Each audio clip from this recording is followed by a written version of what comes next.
पोतीफर की पत्नी। जब योसेफ को मिस्र ले गए, तब फरो के अंगरक्षकों के प्रधान मिस्री पोतीफर ने उसे उन इश्माएलियों से मोल ले लिया जो उसे वहां लाए थे। योसेफ पर यहोवा की कृपा थी, इसलिए वह सफल व्यक्ति बन गए। वह मिस्री स्वामी के घर में रहते थे। योसेफ के स्वामी ने यह समझ लिया था कि योसेफ पर यहोवा की कृपा है। वह जो भी काम करते हैं, यहोवा उस काम को सफल कर देते थे। इस कारण योसेफ उनके कृपा पात्र बन उनकी सेवा में लग गए। पोतीफर ने उन्हें अब अपने पूरे घर का तथा संपत्ति का अधिकारी बना दिया था। और जब से योसेफ को संपत्ति का अधिकारी बनाया, यहोवा ने योसेफ के कारण उस मिस्री घर को बहुत आशीष दी। यहोवा की आशीष पोतीफर के घर में और उसके खेतों में थी। इसलिए पोतीफर ने अपनी पूरी संपत्ति योसेफ को सौंप दी। पोतीफर अपने भोजन के अलावा किसी भी चीज पर ध्यान नहीं देता था। योसेफ सुंदर व रूपवान युवक थे।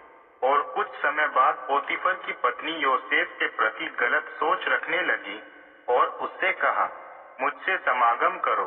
किंतु योसेफ ने मना किया और अपनी स्वामिनी से कहा, यह समझने की कोशिश कीजिए कि इस घर में मेरे स्वामी किसी भी विषय की चिंता नहीं करते। उन्होंने तो अपनी पूरी संपत्ति ही मेरे पास छोड़ दी है। इस घर में कोई भी मुझसे बड़ा नहीं है।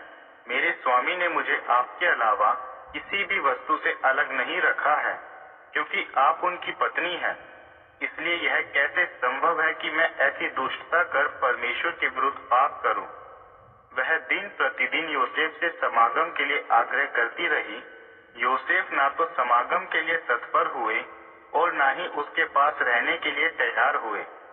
एक दिन जब घर में कोई भी सेवक नहीं था और योसेफ घर में अपने काम करने गए, पोतीफर की पत्नी ने योसेफ के वस्त्र पकड़ लिए और उनसे आग्रह करने लगी, मुझसे संभोग करो।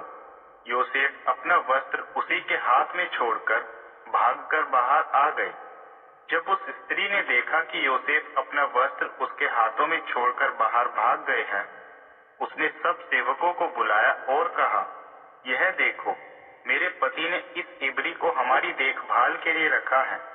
लेकिन वह मुझे दूषित करने मेरे पास आया, तब मैं चिल्ला पड़ी। जैसे ही उसने मेरी चिल्लाहट सुनी, वह अपना वस्त्र छोड़कर बाहर भाग गया। योसेफ का वह वस्त्र अपने पति के लौटने तक अपने पास रखा। पति के आने पर उसने बताया, आप जिस इब्री दास को यहाँ लाए हैं, वह मेरा अपमान करने यहाँ आया था। जैसे ही मैं चिल्लाई, वह अपना वस्त्र छोड़कर बाहर भाग गया। जब योसेफ के स्वामी ने अपनी पत्नी की बात सुनी, तब उसे बहुत गुस्सा आया। योसेफ के स्वामी ने उसे कारागार में डाल दिया। यह वही स्थान था जहाँ राजा के अपराधी रखे जाते थे। योसेफ इसी कारागार में थे। किंतु योसेफ पर यहोवा की कृपा थी और इसलिए कारागार के अधिकारी योसेफ का पूरा ध्यान रखते थे। कारागार के अधिकारी ने योसेफ को कारागार की पूरी जवाबदारी सौंप दी। कारागार में जो कुछ होता था, योसेफ के कहने से ही होता था। कारागार के अधिकारी जानते थे कि योसेफ पर यहोवा की कृपा है और योसेफ जो कुछ करते थे, यहोवा उस काम को सफल करते थे।